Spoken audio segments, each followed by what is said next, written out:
All right, hello everyone, and thank you for tuning in once again to the Black Box Podcast, BBOR Black Box Online Radio, coming to you from West Virginia.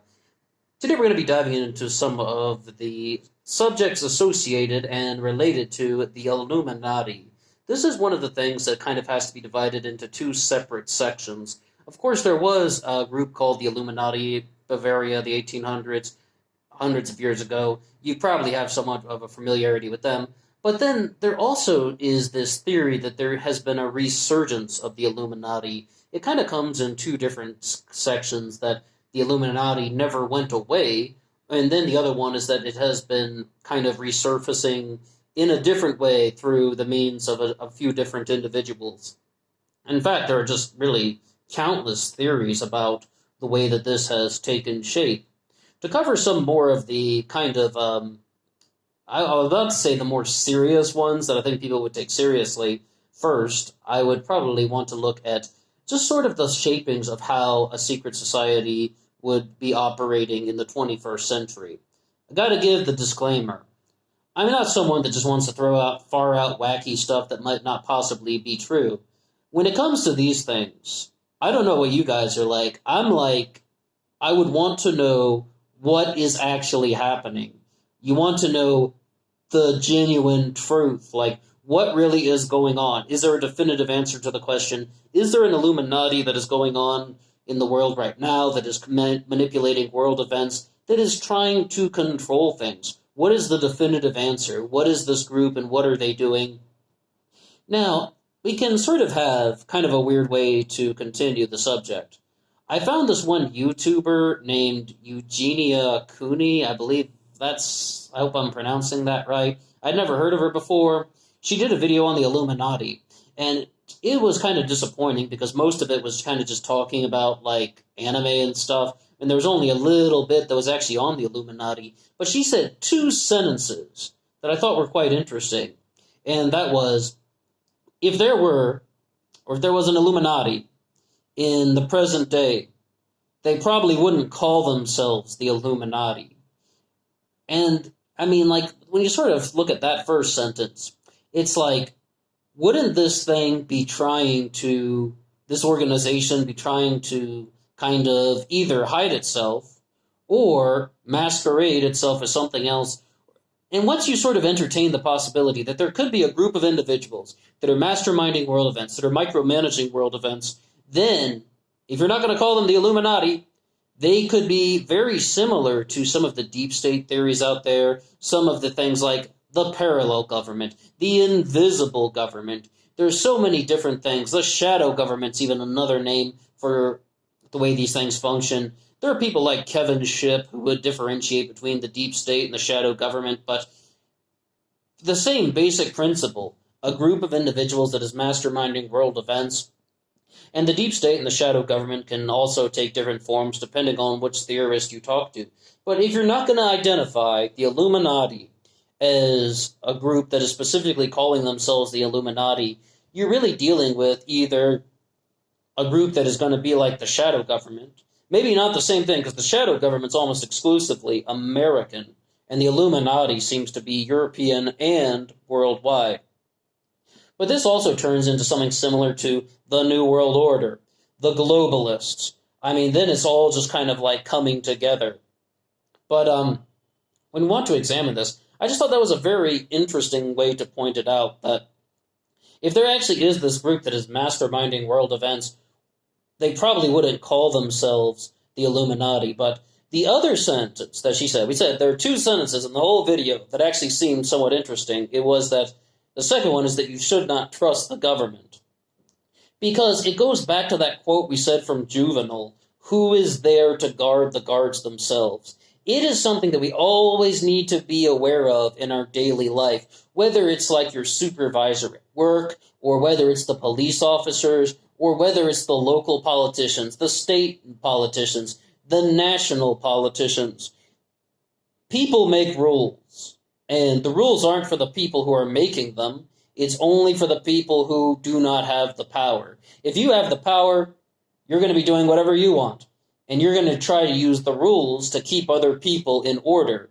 So, but you don't have to follow them because no one will be examining you. And this is one of the reasons why people are very critical of the government. It's also one of the reasons why we're supposed to have the system of checks and balances. Bear in mind that that is American. Not all nations around the world do that. And some of the examples we've really provided are third world dictatorships. I mean, these are things that do not have a sort of, they do not have a system where the president is kind of put in check and his power is being monitored. And even in some places, definitely in Niger in the late 80s, early 90s, you had a president like Ali Saibu who was in charge of the government, the military, and the only political party, all one person. And this is a common occurrence that happens all throughout third world dictatorships across the later part of the 20th century. And like it wasn't until the 1990s when we really began to have some sorts of kind of like people began to challenge the system and just recognize that that was somewhat unfair. But once again, still, it's not really a perfect way. It's very difficult to completely challenge the concept of dictatorship. The whole point is, who is there to guard the guards themselves? Who is there to monitor those who have the power? The people who have the rules. You could even see this in a workplace where it's like your boss will make rules about, oh, no cell phones in the office, 5 minutes for break time only. And then, does your boss follow those rules? Of course not. Your boss is going to do all kinds of things because no one is monitoring what your boss is doing. They have the most power, so they are not going to be following the same rules. And it's something to bear in mind about just how a government can function. And there are going to be tyrannical politicians. There are going to be politicians who are going to break the law. Because if they're going to function without examination, people are going to break the law. It is just a characteristic of life. And yes, of course, some people are going to be good actors and bad actors. I'm not someone who is so cynical to think that, oh, people cannot function if they don't have somebody monitoring them. I mean, not every single person would be that way, because personality types vary from person to person. But overall, when you're dealing with the masses, look at the United States of America, 330 million people. Yeah, a lot of people wouldn't follow rules and order if they were not being examined. Every person is different. Some people would behave differently than other people would, but still, I believe that a large portion of the population would be more chaotic if they weren't being examined. And I also believe that a large portion of politicians would be very chaotic and very deceptive if they weren't being examined. But if the ways we examine politicians now are things like the media, scandals, I mean, in short, if they can hide their actions, and then it's only wrong if you get caught. That's kind of what would happen with something like our politicians and our world leaders. So when we're looking at this in the context of something like the Illuminati, look at what we've said so far. Government is something that should not be trusted, and that if there is an Illuminati out there in our present day, 21st century, that they wouldn't be calling themselves the Illuminati. Look at how real this can get. It does not have to be a group of select people sitting around a table trying to mastermind world events. This could be the politician in your local community, your mayor, your state representative, your state senator, your member in the House, and your senator, and perhaps all the way up to Donald Trump. Why? Because politicians are going to do actions behind closed doors. They're going to cut deals with this person. There are going to be kickbacks involved. If they can do it without getting caught, a large portion of them will. Once again, one of the big challenges for us as the voters is to put somebody into office who's going to be a good actor and is going to actually try to do something that is going to benefit the average Joe. So it's like, there's just this thing in life. What kind of person do you want to be? Are you the type of person who succeeds and takes everybody with you? Because there are people like that who, if they succeed, everyone around them benefits because they are just that's a pathway to success. And the other type of person is one who does not succeed at all because what they wanted was garbage in the first place, where it's like, they'll tell lies, they will cheat, they will try and rip people off, but they don't even want anything good with it. You're talking about the person who tries to rip somebody off for $5. You're talking about the person that stabs all his friends in the back, even though he doesn't actually have any objective about what he's trying to accomplish, just chaotic and destructive behavior. What type of person do you want to be? The one who succeeds and takes everybody with you, or the person who doesn't succeed at all because they had a lousy plan to begin with? And if you look at that in terms of our political context, well, obviously you'd want the first kind of person in office because, yeah, they might be selfish. Yeah, they might have their agenda. Yeah, they might want to climb the political ladders. But they would also be the type of person who's actually going to bring some type of benefit to society. So it's like, with something such as an Illuminati, if the Illuminati functions the way that these theorists are saying it functions, it's going to be so much bigger than any boardroom, than any group of people sitting around a table, and than any group of individuals. If there is any sort of Illuminati in existence at all, it's going to be kind of like the system of how there are sides of the politicians we see in public, and that politicians know that the only way that they're going to get caught is if they are exposed. So they're going to become more deceptive. And this is going to deal with interacting with things like the mafia. The mafia is very real. Look at what goes on in the state of New York. This is going to be dealing with cutting deals with corporations for their own benefit, mega-rich financial entities, investment bankers, cutting deals that are beneficial only to them and not to the society as a whole. And if it's done all behind closed doors, it requires a sense of deception. And we're very aware that our politicians lie to us, but what we aren't aware of is how to break the cycle. So it's like, we've talked before about how the New World Order can be a concept as opposed to a group of individuals. When it comes to the Illuminati, you're just going to have mega-rich and mega-powerful entities masterminding and pulling strings behind the show. Yeah, there probably are, but they aren't going to be people sitting around a table looking to plot world domination. No, they're going to be people who are going to be like, all right, I got elected to political office. Now I have to return favors to the financially rich donors that put me here. Or on the other hand, now I'm in office. Now to stay in power, I have to work with evil, corrupt entities, or I have to stab certain people in the back so that I can stay at the top of the game. Once again, broken, corrupt, fractured system. If you want to refer to that as something as the Illuminati, I am all ears. Some of the other theories out there, though, that were going on were some things like, I found this video from a guy called Sadhguru. I've seen his things before, but only in the YouTube advertisements, before you watch a video. But this is probably the first time I ever watched one of his things by choice. And he's talking about the Illuminati, of course. And what he explains is that in the European tradition, most secret societies became secret to avoid persecution. And mostly, with very specific context, we're talking about persecution from the church. Because, prior to the Age of Enlightenment, the church was such a more powerful entity than it is now. And the clergy were such a more established and kind of well-noted social group than they are now. And one of the products of the Age of Enlightenment is that the clergy, as a sort of powerful entity, had a massive reduction in power. But one of the things is, these European secret societies were trying to avoid persecution from the church. So that's why they had to hide. But if you're going to look at something in the 21st century, what people are saying is, the Illuminati isn't something that is hiding to avoid persecution. They are saying that they are the group that is controlling everything.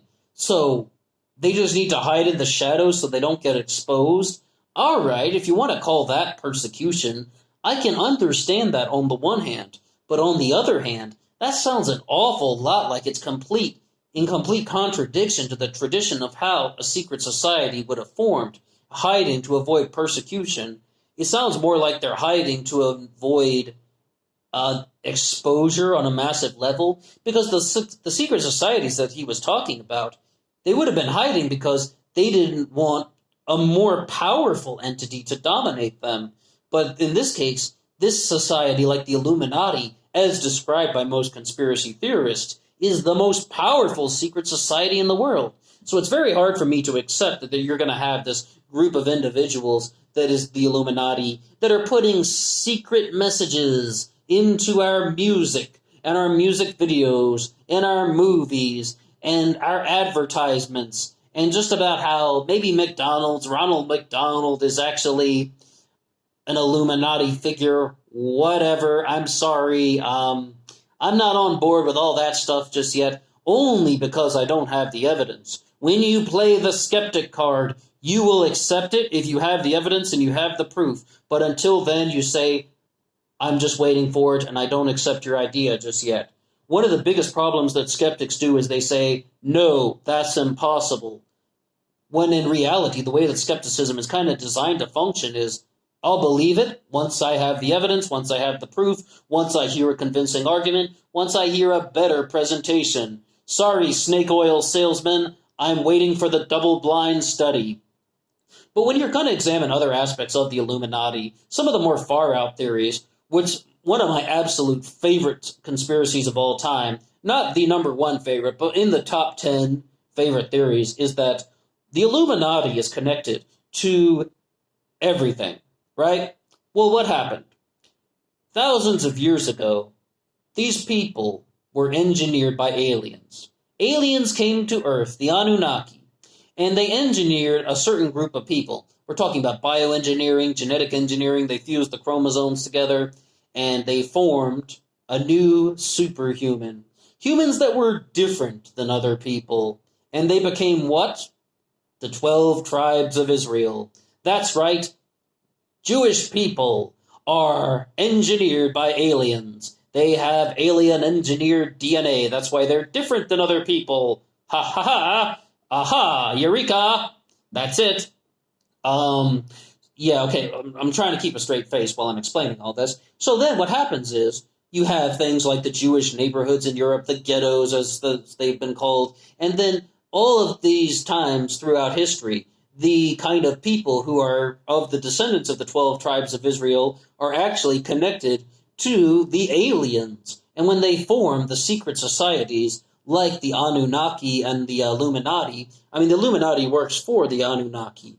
They are individuals who are recognizing that they are different than humanity. They believe that they are a superior race who are engineered by the aliens. Therefore, they have a right to control the rest of humanity. And all of the world events are controlled by this group, the Illuminati, because, once again, they believe that they are a superior life form, that they are the most advanced humans, and that they are spreading their influence around the world.